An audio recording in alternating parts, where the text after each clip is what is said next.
Welcome back to Rethinking Politics. We're glad to have you here with us for episode 57. Please feel free to ignore Dan over there breaking down.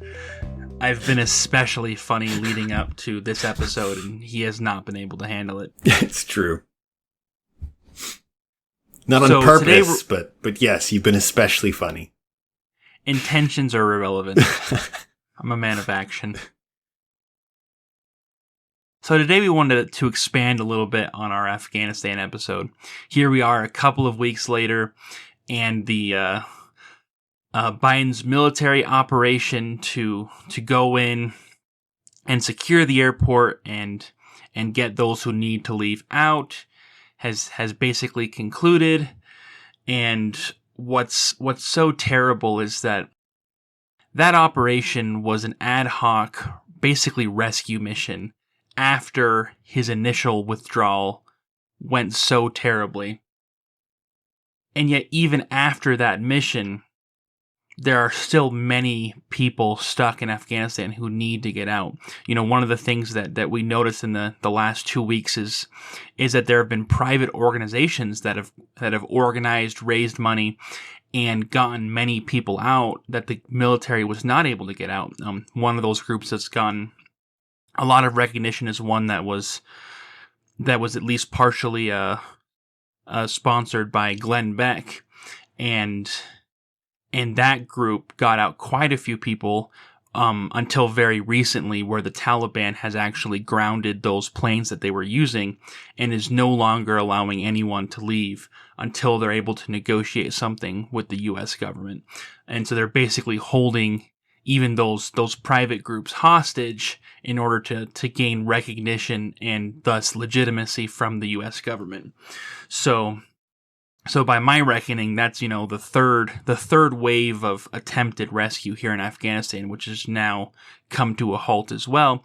And there are still people in Afghanistan, including Americans, who need to get out, who have not been able to get out. I believe that organization has said that they have over 1,000 individuals on a manifest waiting to get out, with over 100 of those being American citizens. Mm-hmm. So regardless of how the White House is portraying it, to argue that this is in any way resolved is inaccurate, that this has been so messy and now we're weeks in and it may have settled. You know, things are not happening at the same pace they were before, but this is not even a secondary happy outcome. This is just a mess. This is truly, I would say it's disturbing that we can't even retreat effectively. Yes. Yeah. We when we were making an episode last time talking about Afghanistan, this episode will provide further context for U.S. foreign policy in general, but in particular around Afghanistan, I was reticent to determine the level of blame that falls on our military leaders and on the president, because at the time it had been literally like 2 days, I think, when we first started talking about it. It'd been just a very short amount of time. I guess it must have been longer than that we were withdrawing, but in terms of like the collapse of the Afghani government, that was all very much happening as we were talking about it. Mm-hmm. And in those circumstances, if I'm going to judge someone, I want to judge them as fairly as I can. And to do that, I need to know what they knew or should have known when they made their decisions, right? You don't judge people based on some abstract standard outside of them. You judge them based on what they knew at the time, and how well they made the call based on what they knew. And so I was hesitant to put too much blame in any particular place. And to add to that, we were focusing last episode on the discussion of whether or not we should leave Afghanistan, talking about the political incentives and a lot of that, versus talking about specifically the execution. Withdrawal. Yes. Yeah, exactly. That we were talking about how the U.S. really shouldn't blame Biden for honoring their wishes, because the U.S. unilaterally, the vast majority of the United States wanted us to leave Afghanistan.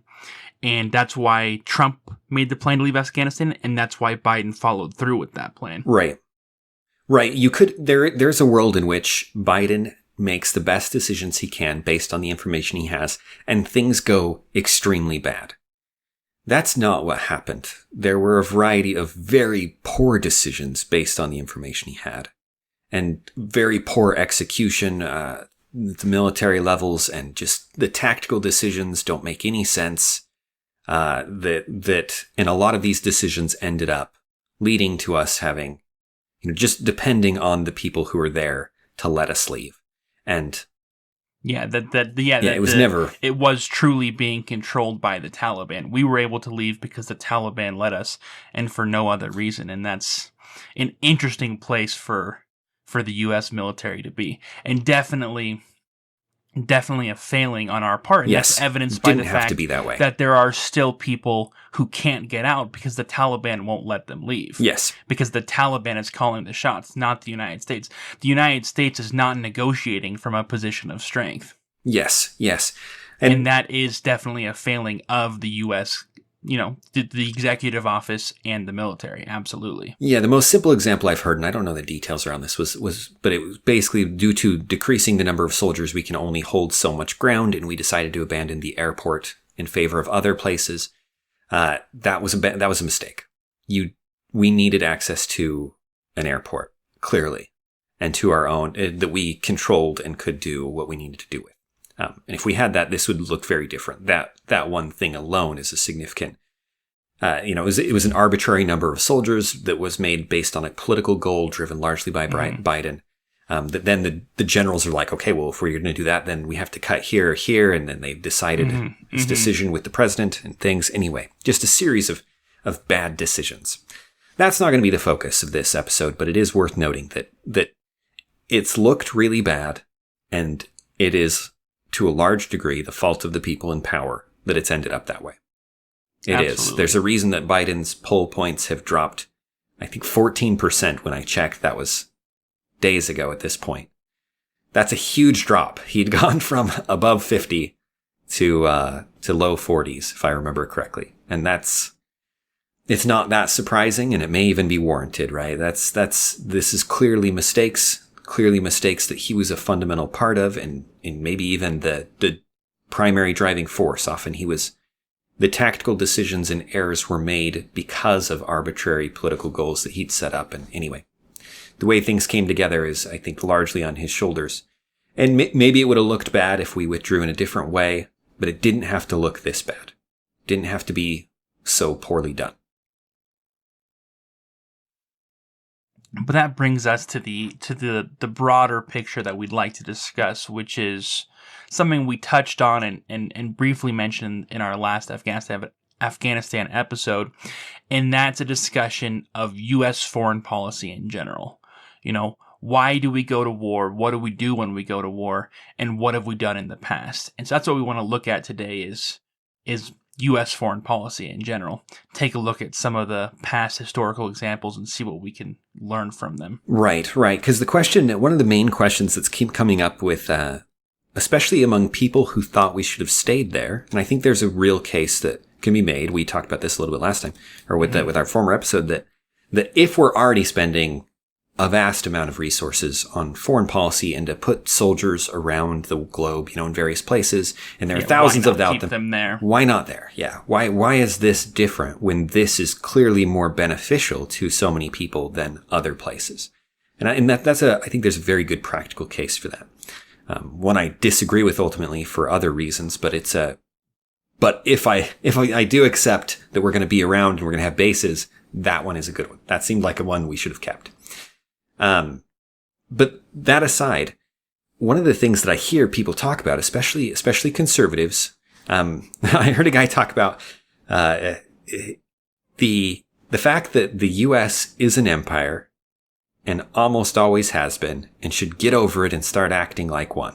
If you're going to have territories that you effectively control around the world, including places like South Korea and Japan, though we don't control them directly. We have a significant amount of their military power and different things. And there are other places where we do control them more directly. Is it Puerto Rico that's ours? Mm-hmm. Mm-hmm. And others. The Philippines is heavily dependent on us still from when we did control it for many years, and on and on. and that these people will argue that's not a bad thing. What's a bad thing is that we keep pretending we're not. And so we get this talk of like endless wars when there actually weren't that many people dying in Afghanistan. There'd been over a year since anyone had died. And this idea that, and the disconnect as they see it, the disconnect between these people who want a foreign policy that does these kind of things and those who don't, is that the leaders aren't making a good enough case for American interests. This is the kind of thing that Ben Shapiro will say. They never effectively made the case to the U.S. voter about why we were in Afghanistan and the good we were doing there, and specifically not just altruistic good, but the good for us.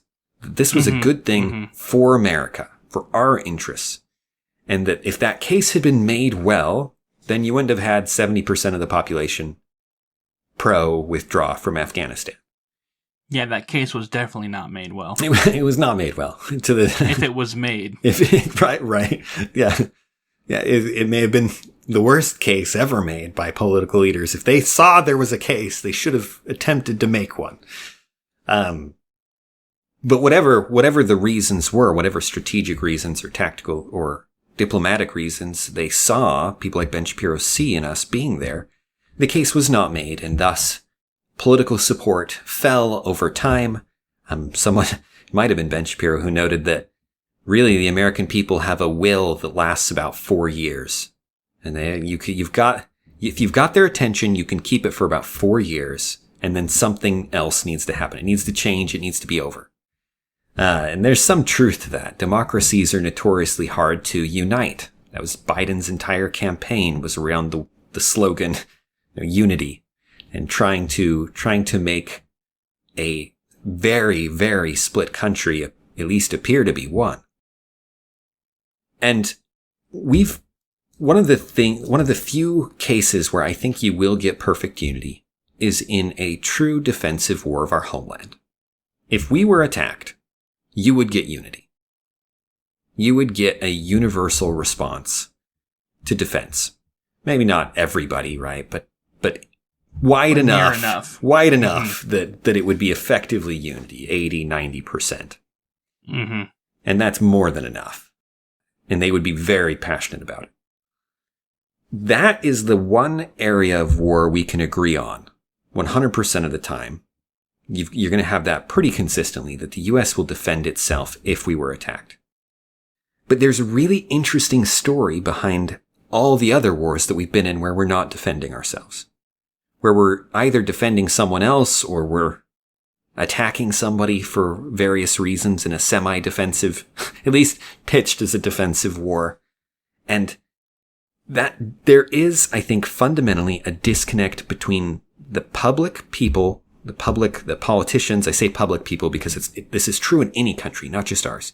But between the politicians in the U.S. and the U.S. citizen, there is a disconnect in their interests that I think is permanent and unavoidable, where the normal person does not want war, and the political figure has a variety of reasons to want it that the normal person just doesn't.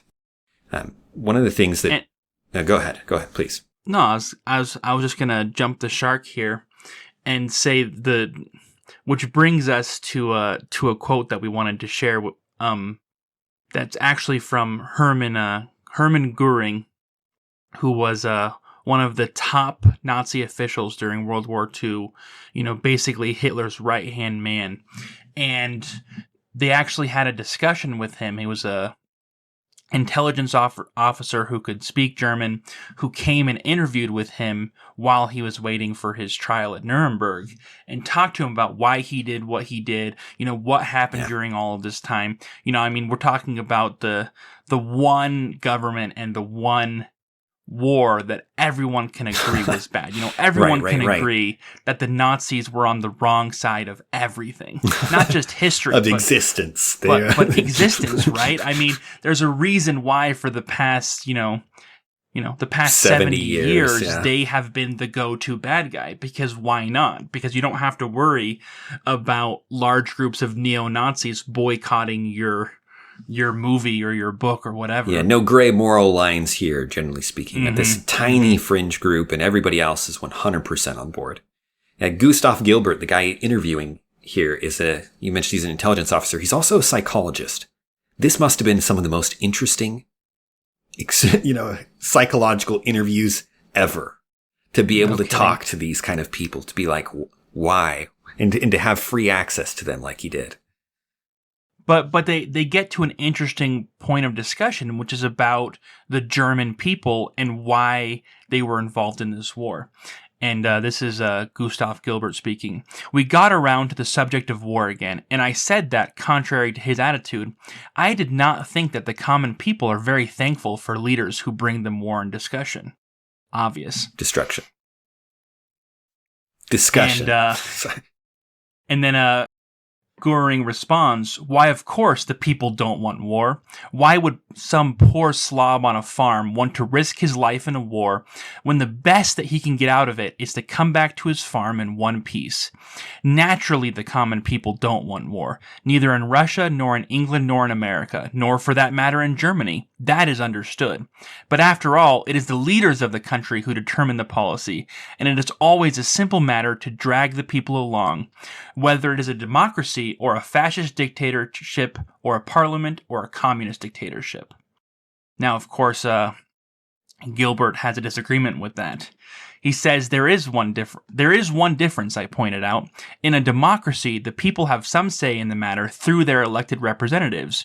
In the United States, only Congress can declare wars. To which Göring responds, oh, that is all well and good, but voice or no voice, the people can always be brought to the bidding of the leaders. That is easy. All you have to do is tell them they are being attacked and denounce the pacifists for lack of patriotism and exposing the country to danger. It works the same way in any country. And for anyone who's studied Germany specifically in terms of history of World War II, you'll know that that's the truth. That these German soldiers who were enlisted, they were not told, okay, here is our prerogative. We have a 2-part plan. The first part is genocide, and the second part is world domination. That is what we're here for. Sign on the dotted line. Let's go, eliminate races and also conquer the world. That was not the argument that was made. That pitch would have fallen flat. Yeah, that would have fallen flat. The Germans were not crazy, and they were not just some bloodthirsty lunatics. Yeah, that Germans were operating with an understanding that they were doing this because they had to. There were forces that were operating against Germany's best interests, that they were under threat of being attacked, that they were under threat of losing who they were as a people, and they had to do something to resist that. And, you can go back and you can listen to Hitler's speeches, and not everything is something we'd agree with today, but it doesn't change the fact that when Hitler pitched the many actions that he instigated, there was always a reason that made sense to the people. Yes, it may not have been an honest one, like you're saying. There's a lot of things that factually we probably wouldn't agree with, but he is arguing that their war is fundamentally defensive. He's drawing. Go ahead. No, sorry, I cut you off. You can finish. I was just going to say that he's drawing on the fact that if you're a politician and you know that people will support a defensive war, then you know the kind of arguments you need to make. And that's exactly what Göring's asserting here, right? He's making a historical claim, and he's making it broad. He says it works the same in every country. Your type of government doesn't matter. Your, how exactly war is declared is not important. The leaders determine the policy, and they can get the people to follow along. And they do it by arguing that it's a defensive war. They say, we're being attacked. If you're against the war, you're not patriotic enough. Right? That's the two steps. You're being attacked and patriotism.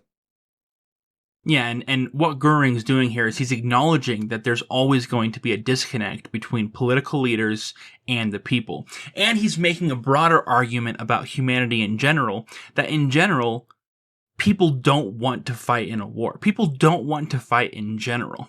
And which is something that I think sometimes we forget. But it's something that we all intrinsically understand as we all continue to not fight on a regular basis. Yeah, no, and you think about sending your children. Right? If you have kids, this is very intuitive. You do not want your children to end up going to war.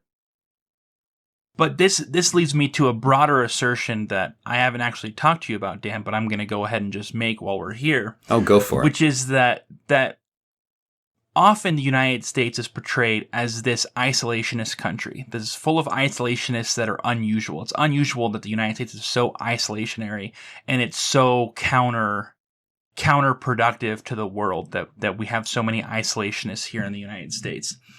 And I'm going to say that's I mean, in some ways it's true, but mostly it's just wrong. That really in the United States, what we have is a whole bunch of people who don't want to be involved in a war, just like everyone else across the world. That is not unique to us. That desire to not lose our lives in war, it's not unique to the United States in any way, shape, or form.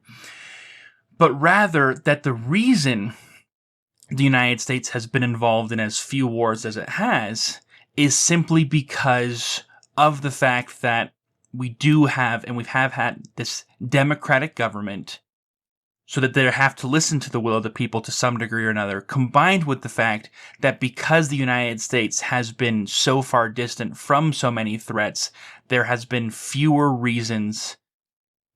excuses for the United States to get involved. And if you go back and you look at historical examples, that starts to become clear. So we're taking his speech and the claims he makes, and we're going to argue that he's absolutely right. Thank you, Dan, and that for he's saying not that just better than I did. And that he's not just right, but you can see it in our historical wars. That there's a disconnect between the people and the politicians win that matchup. The politicians can bring the people to do their bidding by doing precisely what he tells them to do, precisely what Hermann Göring describes. And that, as Brad was saying, if there is a benefit, I agree with I don't know how much our form of government has helped, but I'm absolutely positive that our distance has. Yeah, it's just absolutely. a little harder to get into wars when they're across the ocean. It's easier, it's convenient to us that we are so much more powerful than our neighbors. And so no war is likely. And the evidence becomes clear when you realize that the United States has gone to war with every single country that it borders. Both of them. That we have gone to war against Canada, and we have gone to war against Mexico. And people forget that in the War of 1812, this is just years after the country was formed, Britain controlled Canada. Canada was a colony of Britain's. I don't know if they still call them colonies at that point. But it's a territory that was controlled by Britain, but did have some independence, like America did before it separated. The United States goes to war against Great Britain due to the British Navy forcing. It's complicated. Has to do with naval matters and with trade and all of these things, and Britain encroaching on the U.S.'s sovereignty, as well as some bases that Britain had in American territories. But they go to war, and during that war, the U.S. actually invades Canada. And of course, they argue that that's to get back at Great Britain, but it's also clear that it's a land grab, that they're trying to expand U.S. territory into Canada, and the war against Great Britain is a great excuse to do so. It goes terribly, and it's needless to say that was a very embarrassing American history, which is part of why it's never mentioned. That's probably it. I mean, who would want to admit they lost a war with Canada? Like that's. In fact, now that I say it out loud, I feel like we better edit it from the podcast. I'm no like war hawk, but this is embarrassing even for me. Hopefully most of our listeners are Canadian, otherwise we're in trouble. Anyways, that's enough about that. Let's move on. Let's move on. One of the wars that this is most clearly, this pattern that is pointed out by Hermann Göring that we mentioned is so clear, is in the Mexican-America War. Mexico-America War. Now that I'm saying it, I don't know which order it's usually presented in. Doesn't matter that much. We're talking 1846. So President Polk was the president at this point. As a funny side note, in high school, I thought President Polk was the man. On the basis that of the 3 things I knew about him, it was basically that he campaigned on something, he got into office, and he did all of those things, some of which were not good. One of them being the Mexican-American War. But he was consistent. But he said, this is what I'm going to do. And you elect me for 4 years, I will do this and I will leave. He's elected for 4 years. He does it. He leaves. He dies a year later of just seeming sheer exhaustion. That's all I knew about him. I was like, wow, this guy's awesome. There's high school assessment of historical figures. Moral-free assessment, right? That was terrible. But so Polk wanted, among the things he planned to do, he was going to take the rest of Texas. Texas was annexed into the U.S. There was some disagreement with Mexico regarding that from the beginning. There's some combat. We capture a general.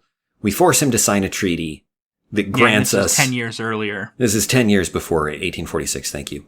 This is the build-up to what we're going to talk about. So the general signs a treaty giving us more of Mexico as part of Texas, that we're claiming more land. So let's be clear. We capture a military general. That military general, while in prison, signs a treaty, which, first of all, is under duress and so is therefore right. Null and void. Second of all, a military general cannot speak for his cannot state. Sign a treaty. Yeah, exactly. If Patton had been captured and signed a treaty with Hitler handing over the United States, we'd been like, well, he signed it while in prison. It is what it is. Sorry, Alaska, you're gone. Right. No one would abide by that kind of thing. Obviously, we'd be like, that means nothing. Right. But that's not how the U.S. pitched it. The U.S. pitched it as this is a legally binding agreement. Right. Because as soon as you do that, Mexican soldiers being on that area becomes an act of war against you. Right. You're now on the defense. Right. So what we do is we take our forces and we go and we make what's called Fort Brown on the Rio Grande River there. And it's across... in territory that we claim as right. ours. That is clearly not. But that is really Mexican territory. We claim a fort and we put it across the river from a Mexican settlement.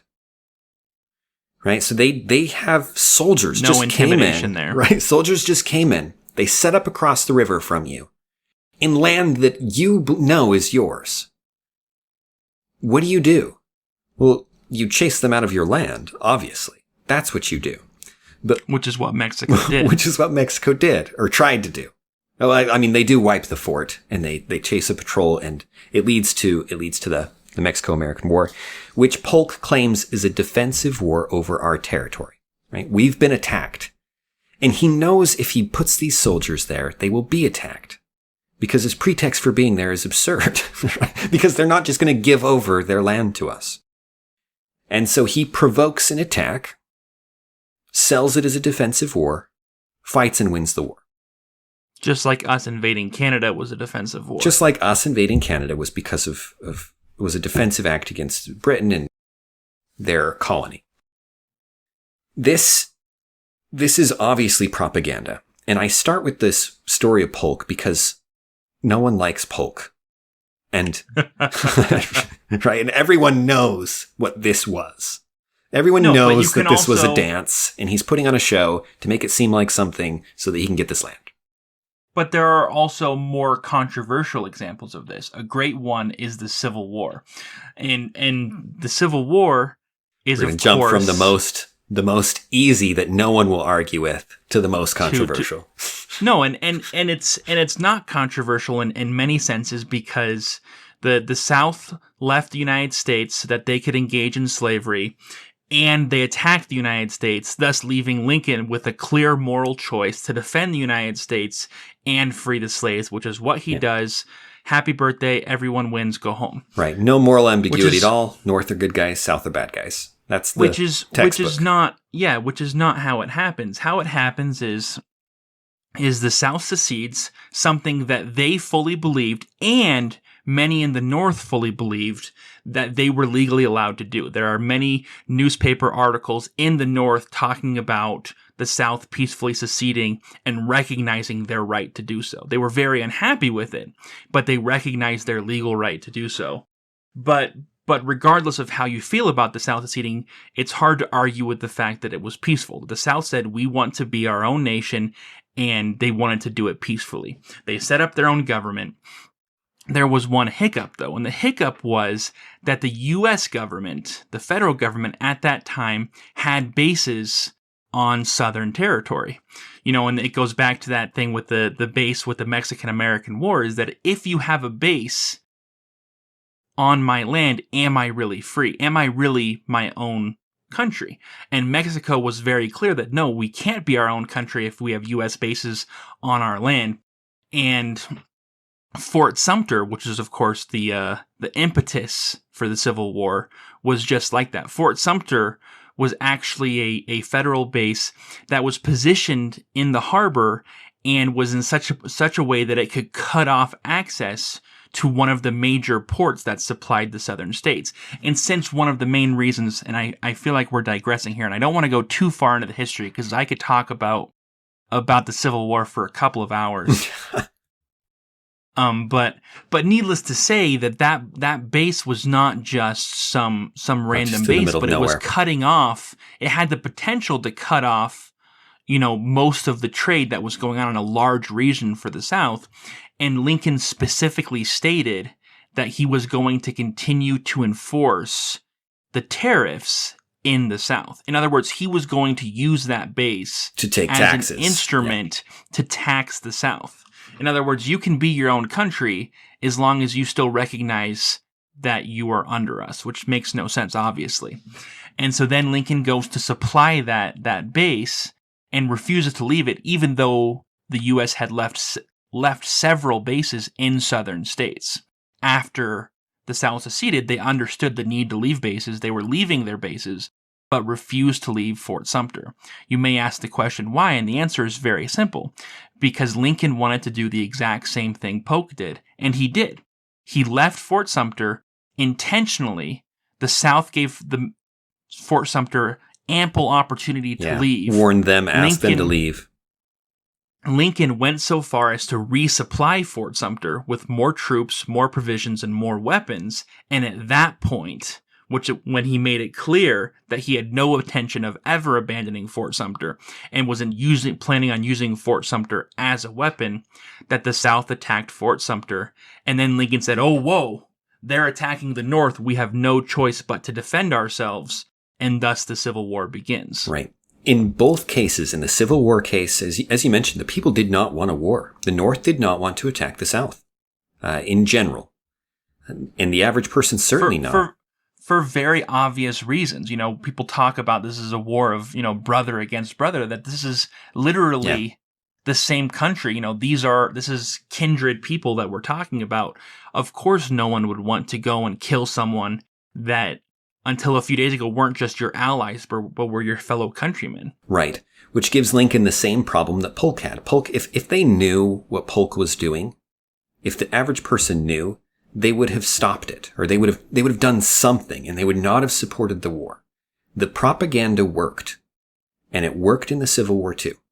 It was close. The Civil War was pretty contentious. Starting it off, Lincoln was struggling to get support. Even after that, there were serious concerns from the North who didn't want the war even after Fort Sumter. Yes. Because it was so controversial at the time. Yes. I mean, there's a reason he had to arrest an entire state legislature in order to continue fighting the war. Yeah. Didn't he close down a number of presses as well because of what they were writing about it? He arrested many newspaper editors and held them until the war was over for a certain length of time in order to stop them from printing things that disagreed with the war. Right. Again, you may think the Civil War, that what ended up happening was great. And fair enough. If that's what you think, it's not the argument we're going to have here today.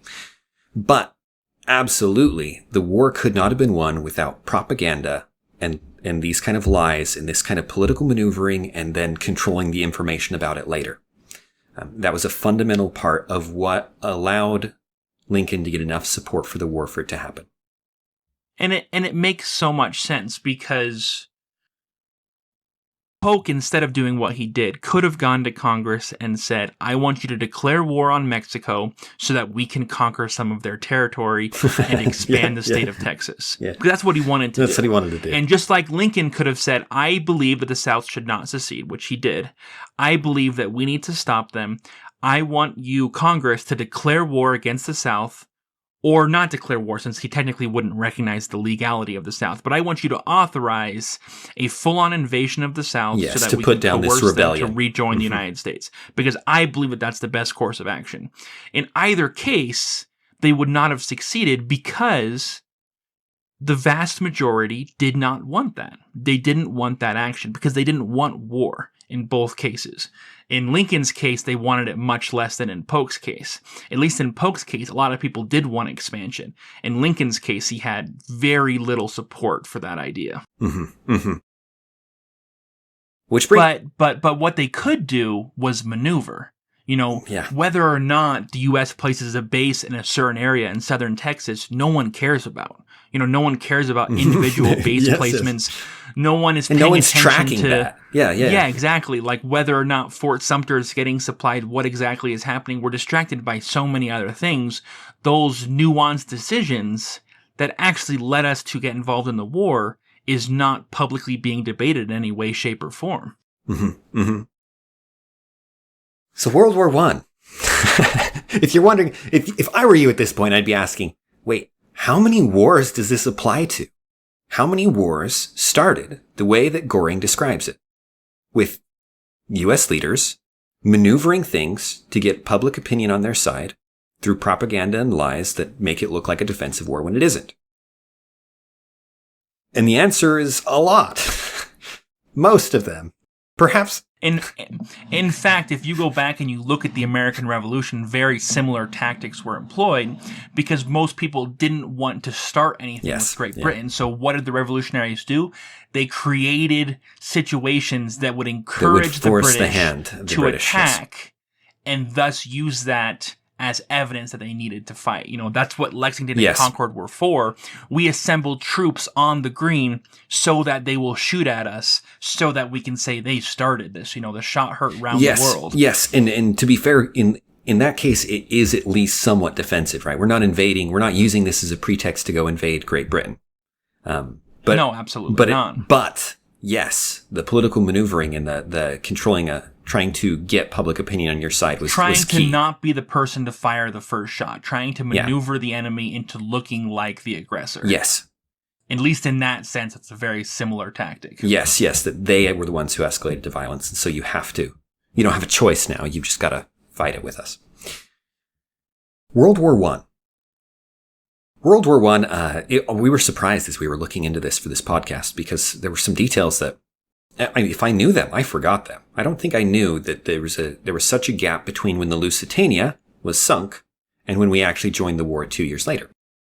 But the most famous event is the Lusitania, right? The Lusitania is the cruiser that was sunk by the Germans and which served as we didn't get into the war immediately, but it began to turn opinion towards it, right? The Germans killed when they sunk the Lusitania, and the Lusitania is complicated. The Lusitania is actually a British vessel, an official British vessel that's pretending to be a neutral trade ship. And it has Americans on it, which is why it was such a big deal when it was sunk. And it also has weapons on it. It's not just a passenger ship. No. They had something like 4 million rounds of machine gun ammunition as well as some shells and other things. Yes. So the way it's sold to the public is there's this harmless ship out there with Americans on it. This passenger ship. And it's sunk by the Germans because they're ruthless and indiscriminate violence. And this is used to play up the kind of how people view the Germans early on in World War I. And almost none of that is accurate. It's yes, a boat was sunk. Yes, there were Americans on it, but the details around it are really complicated. Yeah, and so to make a really long story short, what happens is some ships are sunk early on, and the U.S. applies pressure against Germany to change how they're fighting the war, and it temporarily works. The Germans are pressured to follow old school rules like the cruiser rules, which require that they, when it comes to neutral merchant vessels, they can force them to turn around, or they can force them to get on lifeboats before they sink the ship, but they can't sink the ship without any warning. Yeah. And that, of course, poses some very real problems for Germany. Number one, Germany is using submarines to do their dirty work, and submarines are only effective when they're hidden. As soon as they surface and announce themselves, they pose the risk of getting destroyed. That's coupled with the fact that Great Britain is disguising warships as merchant ships with the intention of destroying those submarines when they surface in order to give a chance for the people to abandon ship. In other words, the Germans are trying to save British lives, and in exchange, the British are tricking them in order to destroy, their submarines. And so the Germans say, this is a nightmare. This isn't working for us. We need to abandon these old school rules that were not designed for this kind of war. And so they announce in 1917, this area around Great Britain, this certain area, is going to be basically a death zone. And if you are in this area, we are going to sink you regardless of what flags you're flying, regardless of whether or not you claim you're neutral, because we understand that the ships who are here have one purpose, and that's to supply Great Britain. And so we're going to sink them down because we are at war with Great Britain. Contrary Great Britain is currently blockading us so that we can't get any supplies, whether it's food or ammunition or anything from any other country. And yet we're not allowed to do the same thing to Great Britain. No more. We're putting the foot down. We're going to sink these ships. You're aware, which means that if you're a neutral ship, don't come here because this is a war. Right. And let me interject one quick fact. If you're wondering why they don't just blockade in the same way that Britain is blockading them, well, it's for the same reason that they can't break the blockade, right? They have some submarines out there, and that's all they have. They can't compete with the British fleet. The British fleet, they're reduced to using the submarines in the Navy. Yes.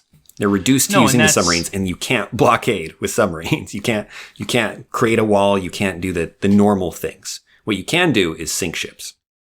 And in terms of war, this is a tale as old as time, that when you are the superpower, when you are the one holding all the cards, it's easy to be generous.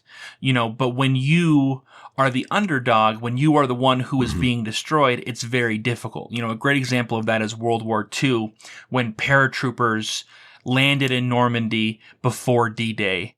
They took very few prisoners because they had no ability to do anything with them, which meant a lot of soldiers were killed who could have been taken prisoner because they were just trying to stay alive. There's nothing they could do, and so the rules of engagement changed a little bit.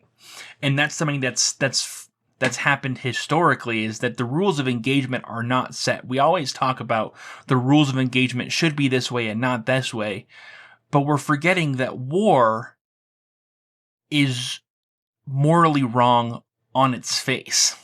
And killing a person is just evil.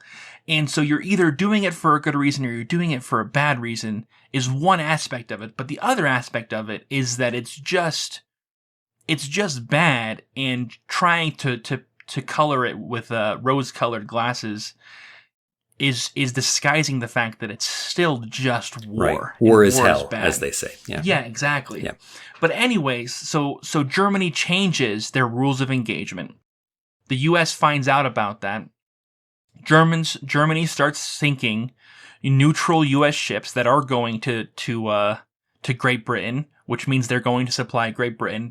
Those ships understood the new rules of engagement and chose to take that risk anyways, probably because they were being paid very large sums of money from Great Britain for these much-needed supplies in order to defeat Germany. Yes, certainly money, and certainly some of them were patriotic, and they were deliberately helping Great Britain. But either way, they understood it was for this war effort. The U.S., is being told about these ships that are being sunk, And then the U.S. finds out about the Zimmermann telegraph, which is a telegraph that was sent to Mexico from Germany saying that if the U.S. goes to war against Germany because of these new rules of engagement, because Germany understood the risk as well, they were asking Mexico to join them in war against the United States if that were to happen. So that, combined with the ships being sunk, was enough of an impetus for the president to then go to Congress and say, we need to declare war and join this battle.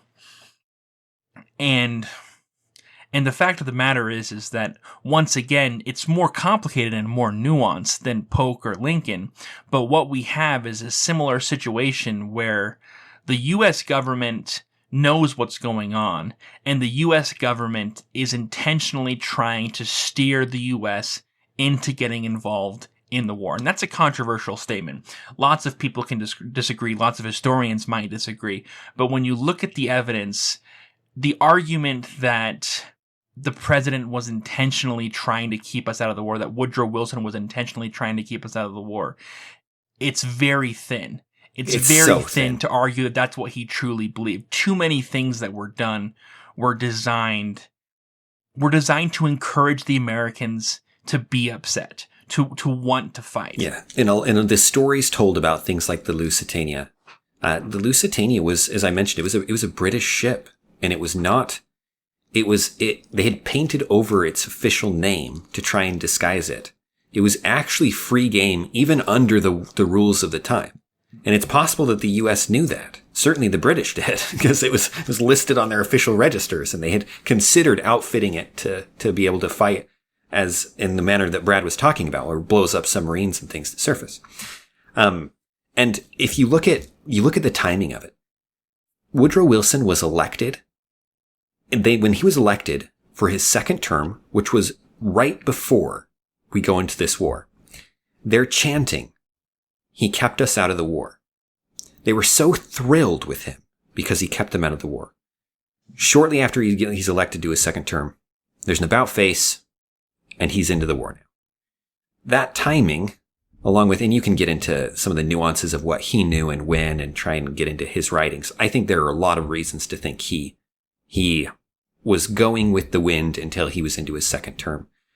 Whether or not that's the case. Until he had enough of a justification to get into the war. Yes, and to make it popular. The Germans provided that, yeah. Yeah, well, the Germans sort of provided that, right? What they were doing actually makes perfect sense. And in my mind, seems like a fair wartime assessment. The U.S. could have stopped U.S. ships going to Great Britain. It didn't.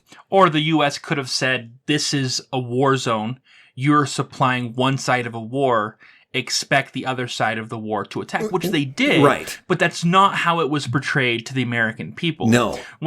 Woodrow Wilson could have turned to the American people and said, listen, there's a war going on over there. If you walk into it. These ships are basically engaging in a war effort, and so some of them are going to get sunk. No, instead what he said is, these are neutral American merchant ships that are getting struck down for no reason, without warning.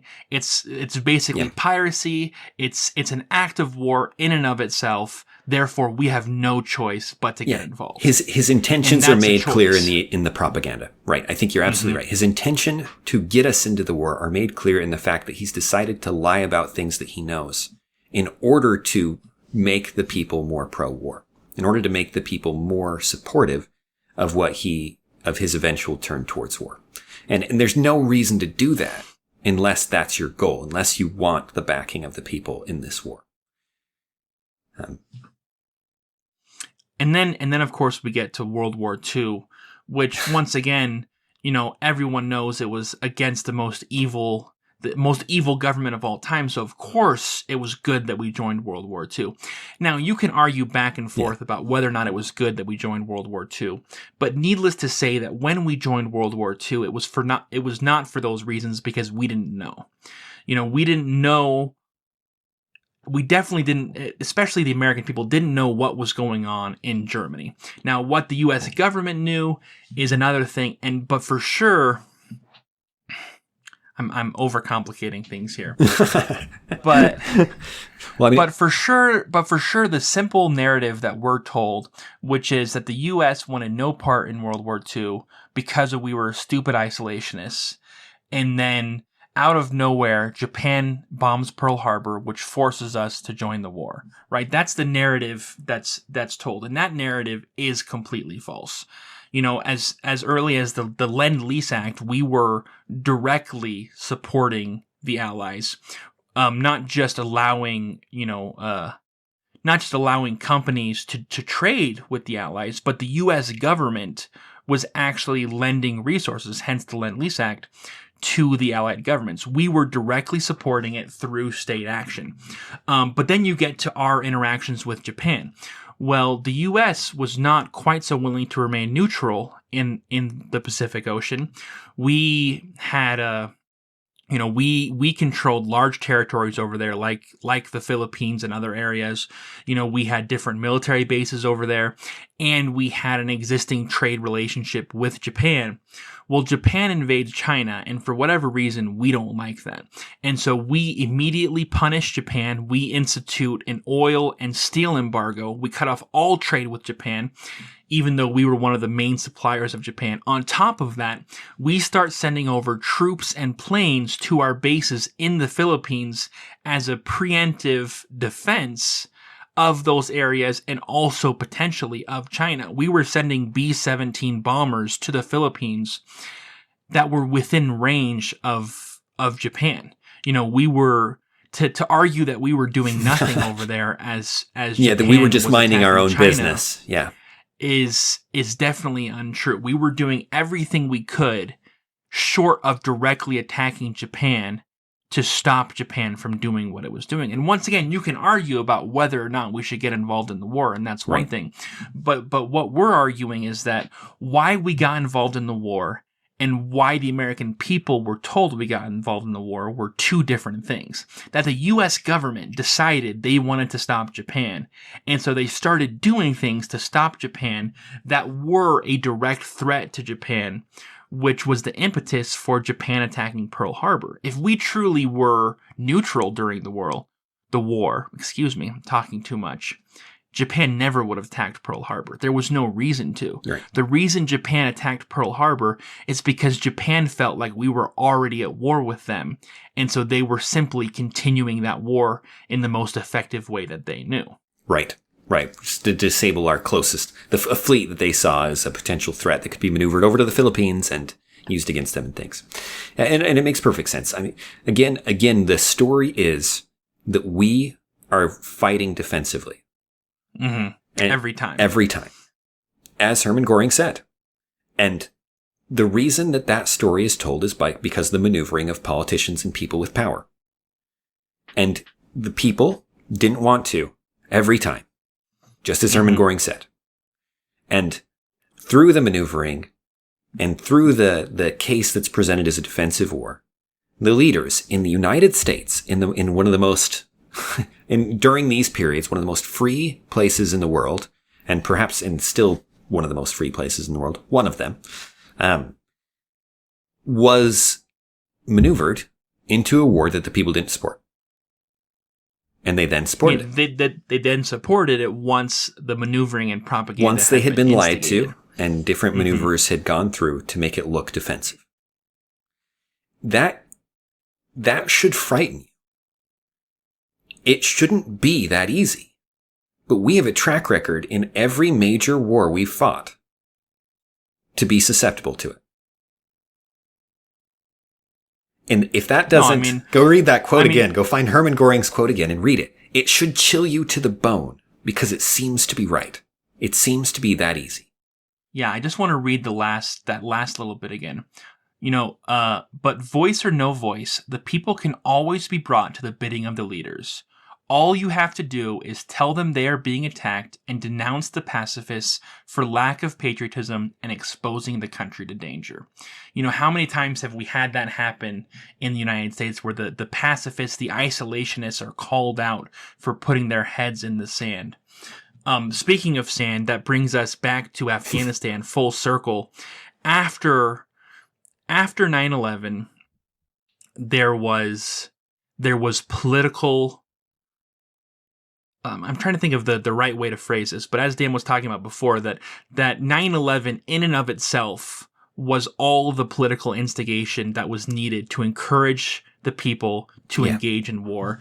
And that's what happened, So we go and we invade Afghanistan with really a specific cause, which is to overthrow the Taliban. And the argument is made to the American people that we're doing it to capture Osama bin Laden, and we're doing it because the Taliban supported Al-Qaeda, which supported Osama bin Laden, which, supported the attack against 9/11. So this is a direct response. Yeah. And it's personal. 9/11. It's personal in the sense that it's not nation versus nation so much as there are people responsible. They need to be found. Yes, exactly. It's specifically a war against the terrorists who did this. And of course, we invade, we overthrow the Taliban. We don't find Osama bin Laden specifically in that action. And then it becomes something else where we stay there, and it becomes, the Operation Enduring Freedom, where our goals become a little bit more nebulous.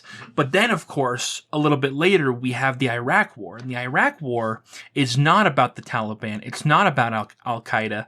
It's about Saddam Hussein, who did not instigate 9/11. There is no direct cause, but there's still a lot of political will to do something, and the reason that's given is the weapons of mass destruction. That you think 9/11 is bad, wait until Saddam Hussein uses these weapons of mass destruction or sells these weapons of mass destruction to another terrorist who can then do even more damage to the United States. And then, of course, we go in and there are no weapons of mass destruction, and we find out that this actually was just another lie to encourage the people to support a political action, a military action that was not really about defense of the United States, but was about something else entirely. It's a mess. It's a mess. As you said, and the key is in the propaganda there too, the rhetoric, the way it works. If Bush was asked why, and there's a great interview of him, maybe I'll link it if I find it easily, where he's asked why we went into Afghanistan, and he starts to talk about 9/11.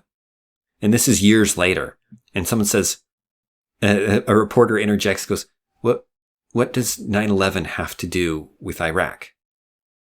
And he cuts off his tirade about terrorism around the world and goes, oh, nothing, they're unrelated. Who said it had anything to do with it? And you're like, wait, I know at the time the two were tied as closely together rhetorically as possible. They could be. As you could connect it without it. And I think there probably were many outright lies.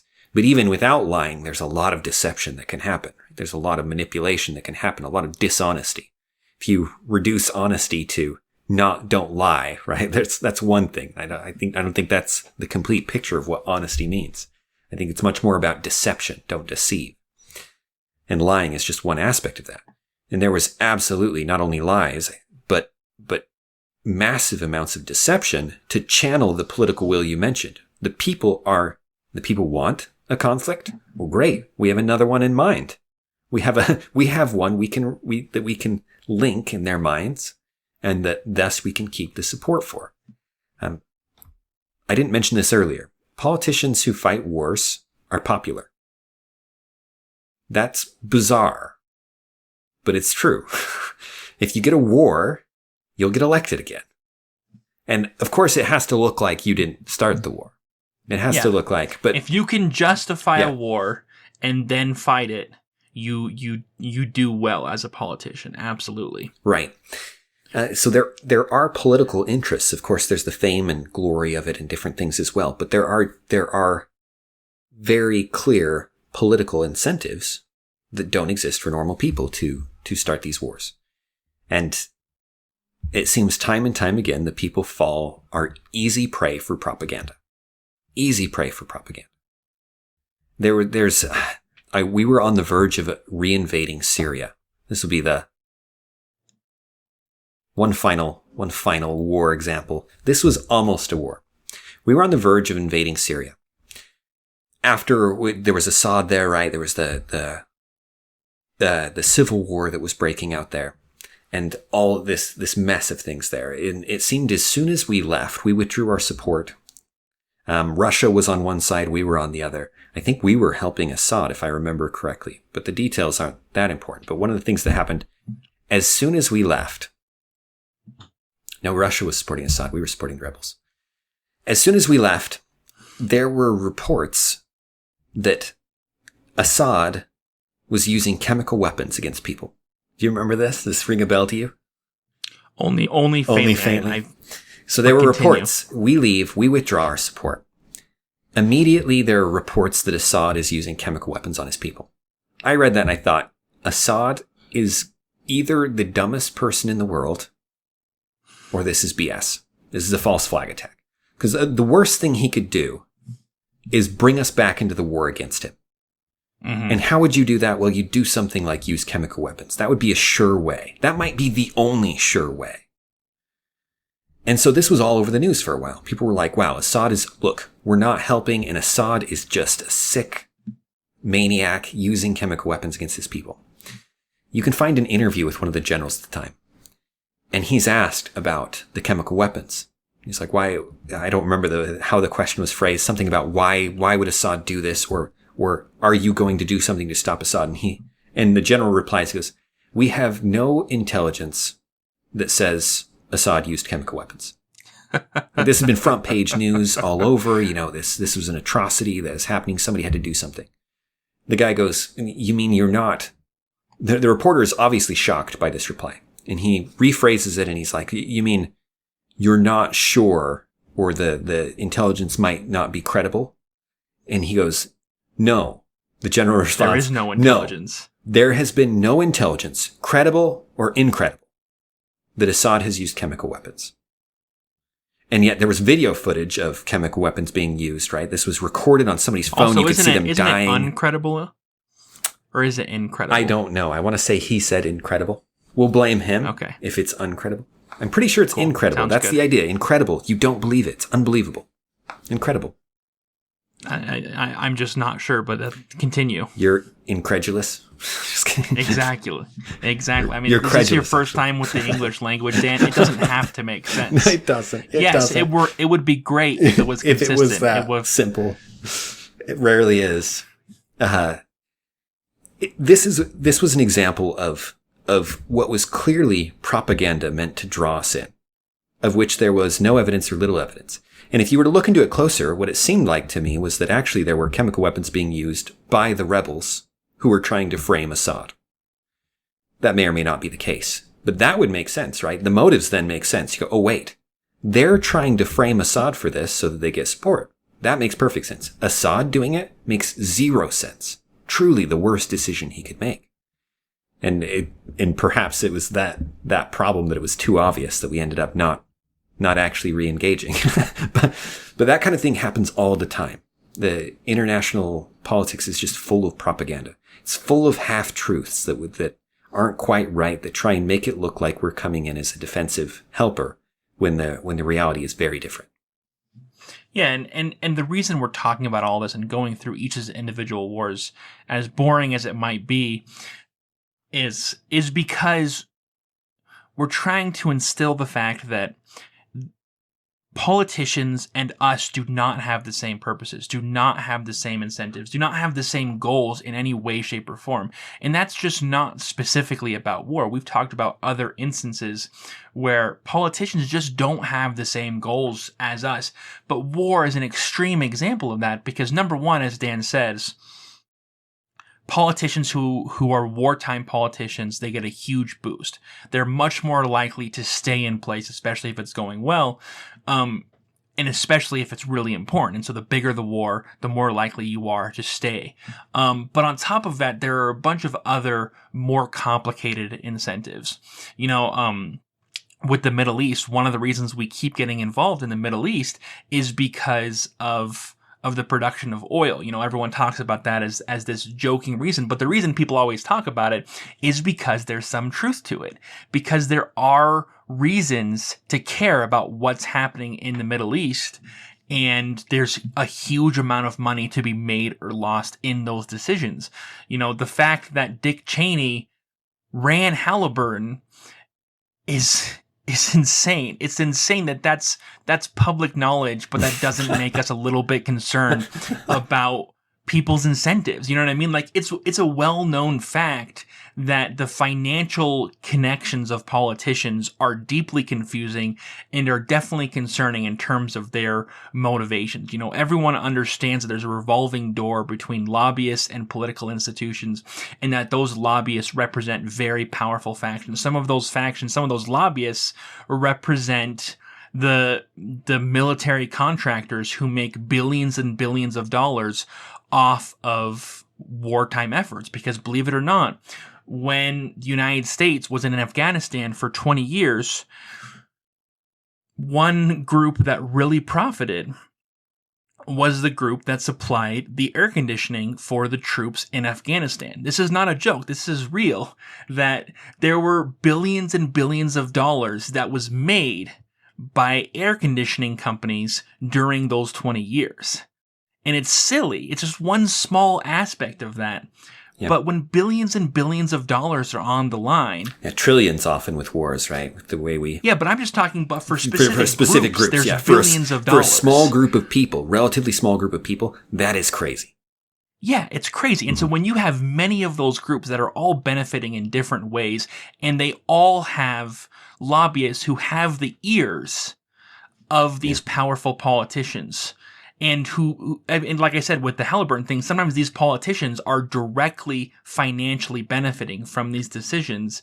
It's going to cloud their decisions. It's going to make them make decisions that you as an individual would not make, because you as an individual are the one who has to go and bleed and die for this war, while the president or the congressman or whoever is not going to die from this war, but they could not only politically, but also financially benefit in many different ways. Yeah, it's sick. It's a good example of the principle of diffused costs and concentrated benefits. The costs of the war are spread out across the whole economy. There's going to be somewhat concentrated on the soldiers, but there are a lot of soldiers, and then it's the benefits are concentrated in the hands of very small groups of people who gain a ton. That gives them a strong incentive to push for it, but gives everyone else a weak incentive to fight against it, right? The costs are not that high personally in many cases. So what's the incentive for you to fight against it? Well, it's low. But the people who benefit are reaping massive benefits. And so there's a massive incentive for them to fight for it, to push for the things they want. This happens at every level of government and economics, every business pushing regulation, every body that has a stake in it, and benefits enough to pay a lobbyist, right? Which is a very expensive and competitive thing. But it's worth it to them. It's not worth it to you to pay a lobbyist to go counter it. Because of those focused benefits. Yeah, the focused benefits. Because of those billion-dollar contracts. Right. It's a principle of government that Madison did not anticipate, unfortunately, when he talks about the Constitution and how the factions will fight amongst each other. No, those concentrated benefits, those people will get together. And they'll work together. Yeah, they'll make agreements because the benefits are so large and so concentrated. And you'll see it when they pass the omnibus bills that are many, many pages, where all the people who benefited are getting their cut. Right? A huge number of people ultimately, but really only a small percentage of the whole population. Absolutely. Yeah, it's rough. You should be skeptical of wars. If the U.S. is pushing for it, we have a desperate need for good reporters. Truly desperate need for good information on the ground in difficult to reach places, in places where often we're reliant on government's word, where we're reliant on military intelligence. I think of Clarissa Ward, I think her name is, who we mentioned last time, who was on the ground in Afghanistan. That video footage is invaluable. You can't replace that. You can't, on the ground accounts are so useful, and you need them from sources other than those that are connected to the people in power. No, and the problem, Dan, is that we were only getting that footage from CNN after all the decisions were made. We got that information just in time. Just in time to see the effects after the fact. Yeah, to see the effects, not to see the process and not to see, And that's the problem. Just like the weapons of mass destruction. Okay, we can safely say they weren't there, 2 years after we invaded. Yeah. And that doesn't help us really at all. The only way that it can help us is to help us be skeptical the next time we're told we have a clear and present danger and have to go invade, Thailand now, before all heck breaks loose. Yeah, how clear really is the danger and how present? Because all of these were sold that way. All of these were. And and there's lots of wars that we didn't cover this time. We didn't talk about Vietnam. We didn't talk about Korea. We didn't talk about the Spanish-American War, the most famous one. There's a few others that we haven't covered. Dan, you didn't even chuckle at my Spanish-American War joke. No one ever talks about the Spanish-American War, and I kind of wish I had brought it up. Maybe we'll mention it another day. Just to say we did. Just to say no one cares about this, but we're going to say it because we care. I like that hill to die on, Brad. Let's die on it. I plan on it. Seems comfy.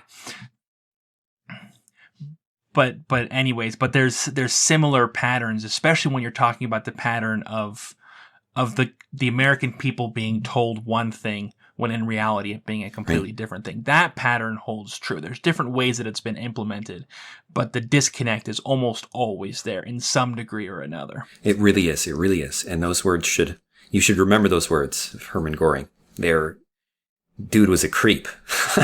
Second in command to Hitler. You've got to be a kind of messed up dude. But he was right. And man, Hitler was another one who was just brilliant at political maneuvering, just extraordinarily gifted at it. In the Machiavellian sense of someone going for power. They understood power. They understood how they could play the game like nobody. Was controlled.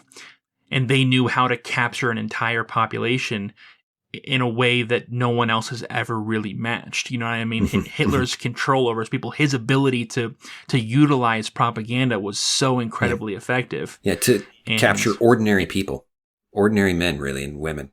There's the book Ordinary Men about just average Germans and how they get pulled into it and to the stories and become monsters. And it's terrifying. And on that sobering note, I suppose, thank you for listening.